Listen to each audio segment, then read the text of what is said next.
Hey guys, welcome to my channel. This is the Encourager Queen C No Longer Bound. We are here with video number 3 with Dr. Claude Anderson. I pray you are enjoying the series. Please leave a comment and we will see you on our next video. Instead of going down there and say, why can't blacks come in from the islands and from Haiti? They do the same thing because they're seeing things upside down and backwards. They do the same thing the whites do. Say, well, what we need to do is invade that country and make them stay there. Let's improve the conditions there.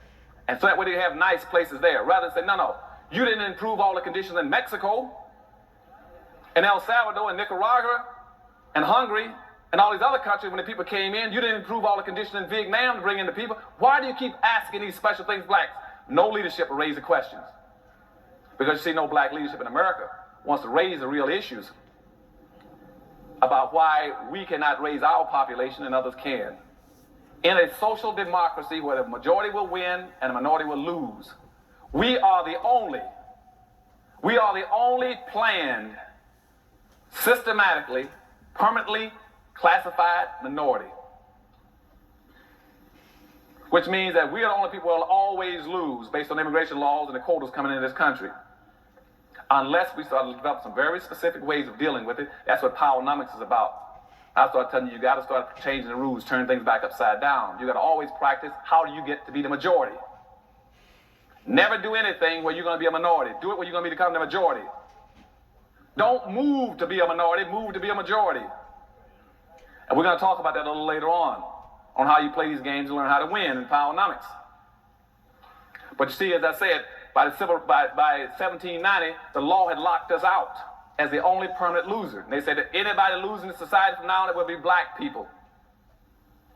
They're the only people that cannot increase their population significantly to be a threat to this country. By the late part of the 1790s, they said what other kind of external controls can we put on black folk? Because now someone want to try to join the religious movement in this country. And in religion, we say that everybody's a brother. And if we baptize them and make them a Christian, how do we deal with that fact? So they passed a law saying that Christianity did not relieve your heathenism for a black person. And they did not want, after that time, there are few blacks that had been going to church, but they were sitting in white churches, and they had to be monitored and watched, as I told you, because of the Diversity Act. So when the evangelical movement started moving through this country in the turn of the first in 1800s, early 1800s, they said, we'll let blacks have their churches, but we can always but we must pick the ministers, and we must license the ministers. We must pick ministers that we can control. No black preacher can come into America unless he is controlled by the white establishment, unless he represents our interests and our values, unless he teaches our form of Christianity. Now, this is very important. Why? Because you see, before, religion was always used to help a population group. When it comes to blacks, we cannot let religion be used to help them. You see, the Catholics, church took care of all those groups who call themselves Catholics. Jews, priests, took care of the Jews. And even today, you go into the conflicts in England or Ireland, where you see the Protestants and the Catholics fighting. I guarantee you that the Protestant members will be representing their people and protecting them. I guarantee you that the Catholic priests will be representing the Catholics and protecting them. If I take you into the Middle East with the Arabs, I guarantee you Khomeini will be taking care of Arabs. Only in America can I find black ministers who can be bought and sold to be against their own people. Nobody else will let you do that. No population will tolerate that except our people. And that's what I call inappropriate behavior. Inappropriate behavior pattern when you let your own ministers sell you out. It's not in your best interest. What I mean by sell you out is because by the early 1800s, the whites said, well, we're going to have black ministers. We're going to have to Christian them to make sure they do what we want to have done. They must teach Christianity the way we want it taught. So where it is an external control device on black folk. They said, what are the rules? One, that every minister we license must teach black folk. And we talk about the slave and the master in the Bible. that you're talking about the white man and the black man on earth. 2, the minister must teach black folk that they're to be loyal, faithful, obedient, respectful, and all those other good things, and honest, so that white people don't have to worry about them stealing as a slave. Because you know, black slaves had a nasty habit of going around stealing scraps of food because they were starving to death. And they would tell them they must be industrious. But you see, white folk want you to work a little harder. So they use the term, he's a lazy slave. Now, anybody in his right mind got more than a third-grade education would say, why would a slave want to be industrial? Why would you want to work hard as a slave? What's in it for you? Are you going to get released early? You can get a pension? Social Security or retirement? But they always got this thing about why he's a lazy slave. I even got a black writer who writes about that day. Part of the problem is the blacks were lazy slaves. He should have been lazy.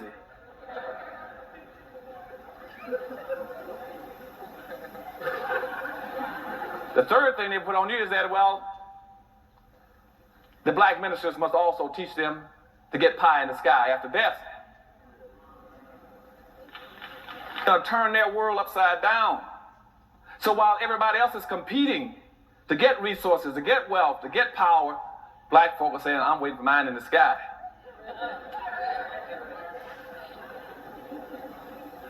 They said, well, the role model would be Jesus Christ. I said, yeah, Jesus Christ and all the Jews were very powerful people, had money. Solomon was the richest man on earth.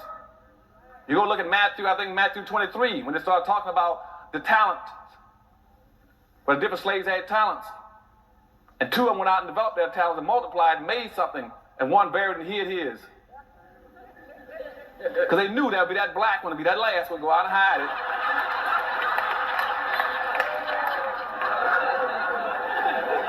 Y'all understand what I'm talking about? Now, but during that period of time, though, in the 1800s, when they started putting all the religion on them to start controlling them, a few blacks said, well, wait a minute now, because something just happened down in Haiti. Now, I know that I can guess in the future y'all aren't going to let the Haitians into this country, but in the 1800s, what happened was Toussaint Overture. Toussaint Overture took his little band of rabble-rousing blacks in Haiti and beat the devil out of all the French troops. Ran them raggedy. Beat the devil out of them. Now, that was important because, for 2 reasons. First of all, that is the only time in Western history where the white society blinked and black folk took advantage of them and beat them. Y'all remember that? Only time in history that blacks ever broke free of that conditioning system I told you in 1710, the same one they used again in the Korean War. And again, the reason I want to point out that system to you, that brainwashing system, why is it so important? You all remember this and why it's so important. And that's why I must give the dominant white society praise for this. I mean, they're some very smart people. Very smart. Why did I say that? Because, you see, the people that put that system on black folk in 1710, they had the equivalent of a 3rd or 4th grade education. And here we are today, 250 years later, or 200-some years later, almost 300, and black folk with doctor's degrees and master's degrees can't figure it out.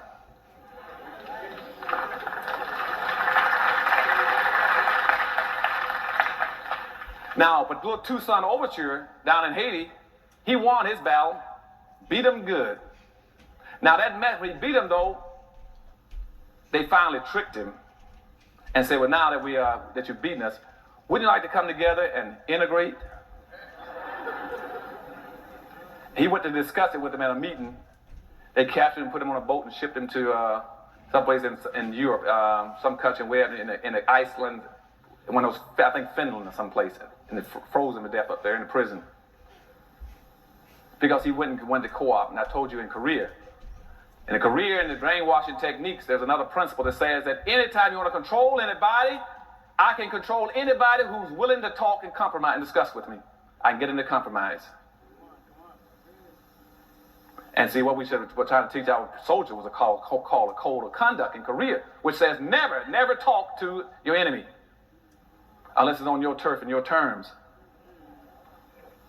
And see, right now, with I'm assistant police commissioner, I'm working as a therapist for prisoners. Anytime I get somebody to communicate and talk with me, I got him. If he'll speak to me and answer my questions, I got him. Sooner or later, he's going to break down and tell me what I want him to know. The way you resist is you don't communicate. You don't compromise your principles. They can never beat you then. And see, and that's how they got Overture. They asked him, don't you want some integration? So like I told our leaders, the same thing. Now, there were some other blacks who jumped up and said, I'm not going to go for that okie doke.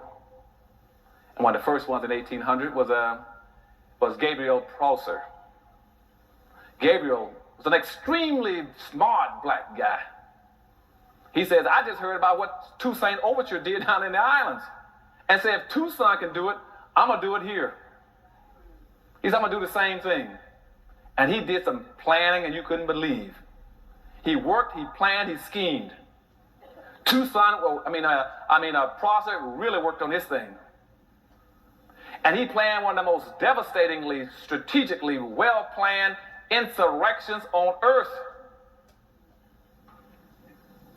Now, before I tell you what he did, let me go back and make this point. I tracked between 1710 and 1860, and we had a possible 150 to 200 possible slave revolts. And in all 150 to 200 of them, a black person squealed in every one of them and got his meritorious manumission and his Willie Lynch badge card. And so when Prosser was trying to pull his together, he planned his scheme. And when the day he was supposed to have his big revolt, would you believe one of the most severe storms that ever hit Virginia came in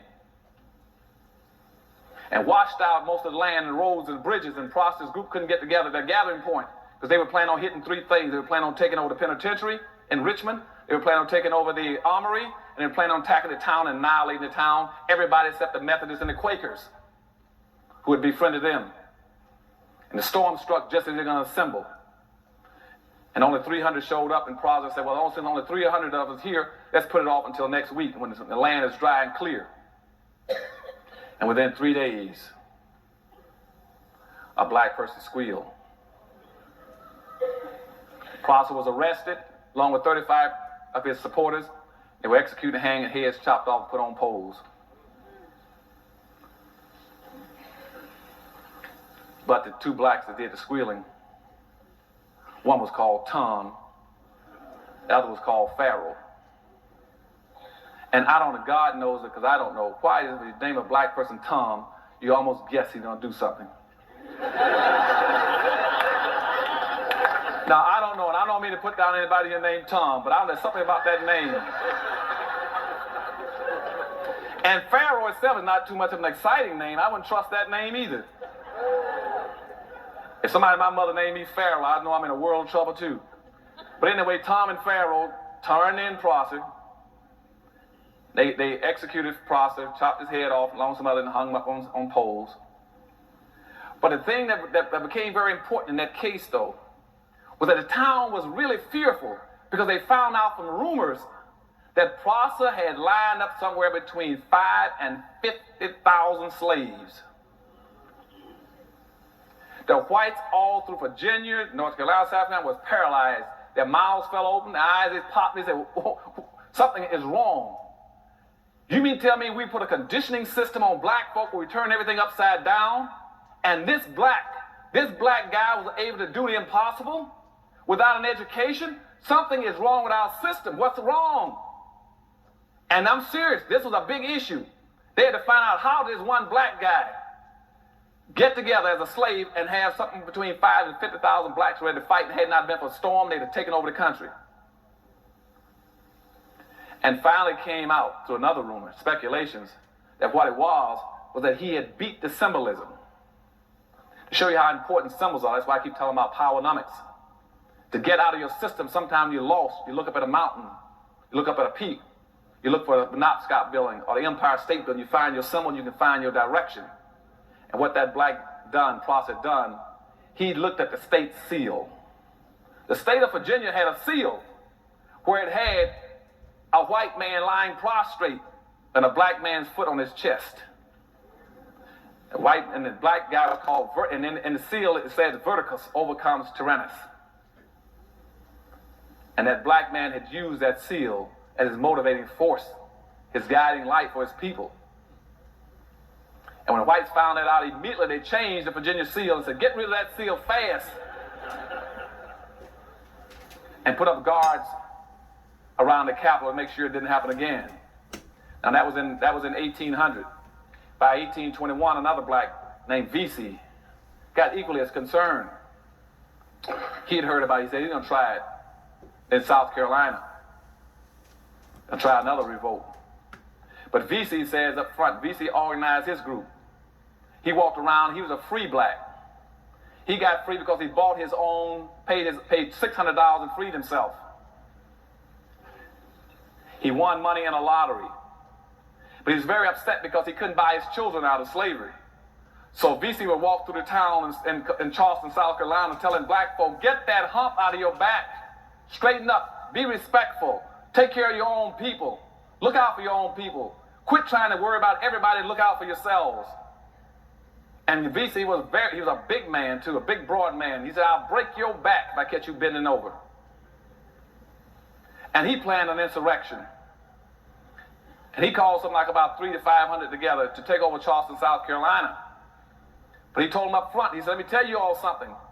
He says, if I catch one black in this group trying to get meritorious manumission, he said, I'm going to snap your neck like a twig. And he planned a revolt. And unfortunately, again, 2 days before his revolt was supposed to occur, not only was he squealed on once, he was squealed on twice. And so Vesey was picked up along with about 37 of his people and hung. Because again, they sold him out. Then by 1831, Nat Turner, you already know about, tried the same thing a few years later, in 31. Nat Turner says that I'm not even going to go through those changes. I'm not going to do what Vesey did. I'm not going to do what Prosser did. I'm not even going to play that silly game. He said, what I'm telling you I'm going to do? He said, I'm going to break out of here. I'm getting me a knife, gun, sword, stick, tools, bricks, anything I can get. I'm killing anything I see that moves, crawls, jumps, walks, or talks.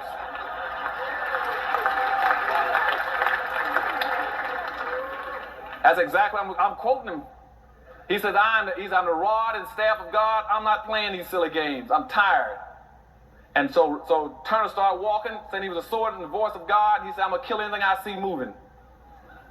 He killed 55 people, including his own master. And then the country got petrified again and sent the army in looking for him. They searched for Nat Turner for 2 months and couldn't find him. He hid out because he killed so many people. Until one day he needed food and went down to get some blacks to get some food. And guess what happened? Turned them in. And so that took care of Nat Turner. Same time, there's one other black, though, which is my hero. I don't know how much time I got. How much? Long as I want. Okay.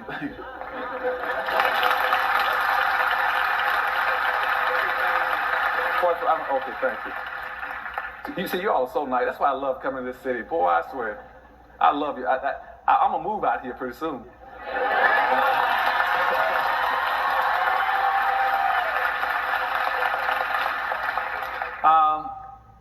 But my hero is John Horace. We start talking about inappropriate behavior versus appropriate behavior. Now, here's a black man at the same time period displayed what I call appropriate behavior. No Rodney King stuff, you see? John Horace was a runaway slave who would also run off to Florida in the early 1800s in the same period when Vesey and Turner and the rest of them were trying to revolt. John Horace was a big, burly, strong black man. He ran off to Florida. Contrary to what you hear all the time in the media about the Underground Railroad, all blacks trying to get north, get to the promised land. That's part of that myth. Most blacks weren't that dumb. Why would they want to go all the way across go to the north 1,000 miles through a hostile white country when they could run off to Florida, which is Spanish territory, 20 miles away or 2 feet away? So some of the smarter blacks of our relatives ran off to Florida because that was Spanish territory. And they get down and they interbred and intermixed with the Seminole. Now, you all might ask me why about Seminoles. Now, Seminoles were also against blacks, a lot of them, but a lot of them were not. Seminoles were the most receptive Indians to do anything with blacks in the country. Why? Because you see, the word Seminole means runaway slave. Okay? And they were also runaways. They interbred with blacks. They were a mixture of blacks. So they were very receptive to black folk. And so they started fighting in that area to fight the United States, because the United States, they want to go down there and try to get the slaves back. And that's what they were sending General Andrew Jackson to Florida for, to get the slaves. Because you see, blacks down there were coming across the border periodically with the Indians, raiding, killing whites, and getting their people free.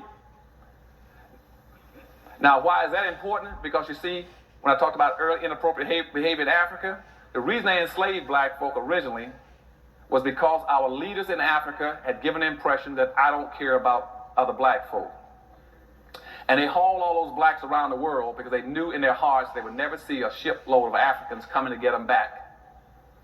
They never suspected that Africans would come to save Africans. But that's why they didn't try to enslave Indians, because they knew if they enslaved Indians, Indians would come get their people. But they knew that black leadership in Africa had already said, you can have them, I don't want them, I won't come to get them. And so when the blacks went off into Florida, they were coming across the border, raiding those plantations along Alabama and the Georgia border there, South Carolina border, taking their people, taking them back to down to Florida, getting them free. But John Horse was a leading hero to me. Now this black hooked up, he became sort of like the second in charge in Florida. The chief at that time, during the 1820s, 1830s, was a chief named Osceola. Osceola had about 3 sons that were very active also, fighting white intrusion into Florida to get slaves back. His number 1 son was a mixture of black and white. His name was Wildcat. And Osceola himself, if you all don't know it, Osceola was married to a black woman. You might see Osceola's pictures in all the museums as an Indian. They don't ever tell you that he was married to a black woman and had a mixed group. And he married to a black woman. His black woman's name was Morning Dew, if you're interested in knowing it. Morning Dew was the one, and that's what triggered the Seminole Wars. They don't tell you that in the history books either. So going back and forth down there, they were trying to get the Indians back. Trying to get the slaves back from the Indians. And they kept sending the federal troops in there. And Andrew Jackson was one of the primary generals that always wanted to go out there and fight Indians. He loved to fight Indians. He's known as the Indian fighter. And that's why you have Jacksonville, Florida. Because he was going in there, again, fighting Indians and trying to get blacks back. And on the Chattahoochee River, right outside Tallahassee, they had a fort there called Fort Negro, where most of the blacks were staying there. And they sent the federal troops down there to get the slaves back. Then the federal boat came up the Chattahoochee River to Fort Negro, and most of the blacks were out with the Indians raiding, fighting, and left the women and kids there. And so the federal troops fired on Fort Negro. One shot, and a shot rolled into the armory and set off the explosion and blew up the entire fort, and was nothing in there but black women and children. And that really made them hostile. The blacks were hostile this time. So now, that triggered the Second Seminole War. After that, they decided to have a truce. They said, we have a truce if we sit down with Osceola and his warriors, John Horse and the rest of them. And at that point in time, they met. Before they met, they went and kidnapped Morning Dew and told Osceola that if you want your wife back, you better turn some of those black slaves loose and meet with us. And when Osceola went to the meeting to discuss getting his wife back, they kidnapped him and put him in prison. I think up in Fort Sumter, South Carolina. He died of consumption and exposure. And so at that point in time, John Horse and Wildcat went berserk. Then they started fighting. They fought all the way throughout Florida.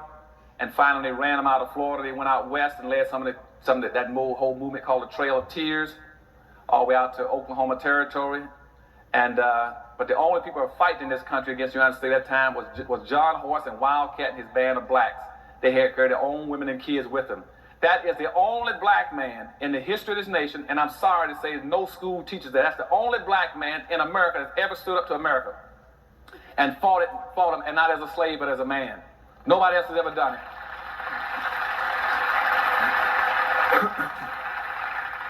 John Horace fought the United States for 50 years. They fought him all out west. They chased him all down through the west, through Oklahoma, through Texas, and finally chased him into Mexico. He went into Mexico and stayed there for about 5 or 6 years and came back again, he and Wildcat. They tried to set up their little village again, but the whites out there, the racists kept raiding their camps, shooting them and killing them. He kept fighting, and they finally killed Wildcat, shot him in the back with a shotgun and killed him. And then John Horace finally just gave up and got on his horse, allegedly, and just rolled off back into Mexico. You never heard from him again. But he fought for 50 years, the only black man. You can talk about any civil rights leader you want to. If you had a hero, that's the only hero we ever had that fought and says, I'm not a slave and I won't take it. I'm not Rodney King, anybody else. And so, they found nobody ever knew what happened to him, but he rolled off. That was John Horace. Now, this whole meritorious manumission policy is in effect, moving along at the same time. This control system. About 1852, a lady named Harriet Beach Stover wanted to write about it. So she then wrote about the whole thing. She interviewed a guy whose name was Henderson, which you all know as Uncle Tom. He then told about the story. She wrote a book called Uncle Tom's Cabin. But in that book, contrary to what most people think, Uncle Tom was not the bad guy. The bad guy was Sambo. And so I'm asking you all as my brothers and sisters, please in the future don't call a black guy who you know is worthless and trifling. Don't call him an Uncle Tom. That's complimenting him. Call him his real name, what he's entitled to, and that's a Sambo. Any black person sells his own people out and will do them in, he is a Sambo. Now, what is a Sambo again? Going back to meritorious manumission in 1710, the whole conditioning process, the whole brainwashing system, the whole social engineering system says that you must teach black people to see the world through the eyes of whites. You must see everything through their eyes. You must accept their values, their superiority, whatever they think and feel, and that way we got you contained. And that's why when you see somebody like Colin Powell running for office, they say, well, you can run for office if you see the things the way we want to see them. If you want to be conservative, you can run for office. If you want to place a lot of importance on abortion, you can run for office. If you want to talk about being anti-taxing, you can run for office, which means if you see things the way we see them as a black person, you're safe. You're acceptable. And if you don't want to do that way, then become an athlete or an entertainer. So therefore, you identify the rest of those blacks in the country. You stay away from them. They're bad. And you try to go get a penny out of an athlete and entertainer, do something for the black community. They're going to do it. Their advisors won't let them do it. The agents won't do it. Their promotion people won't let them do it. They're going to identify with your community because, again, they have now already died and gone to heaven. Okay, so when Harriet Beach Stowe put out her book, what she tried to tell black folk is that Uncle Tom was not a bad guy. See, Uncle Tom, you read that book, and most blacks, 90% of blacks never read it. They always call another black, he's an Uncle Tom, he's an Uncle Tom. He's not an Uncle Tom. If you read the book Uncle Tom was a guy who would not beat black women. Uncle Tom in that book was a guy who would not beat other blacks to make them pick more cotton. Uncle Tom was a guy who would come in at night and take cotton out of his own bag and put it in other black folks' bags so they wouldn't get whippings at night.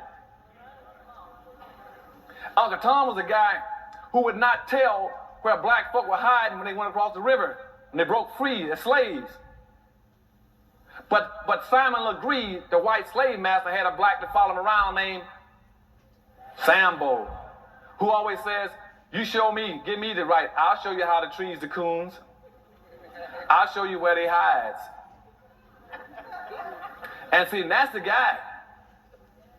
See, his role responsibility was going back to meritorious manumission. I told you about when you got to protect white folks' property, protect their wealth. He says, I will protect and find it for you.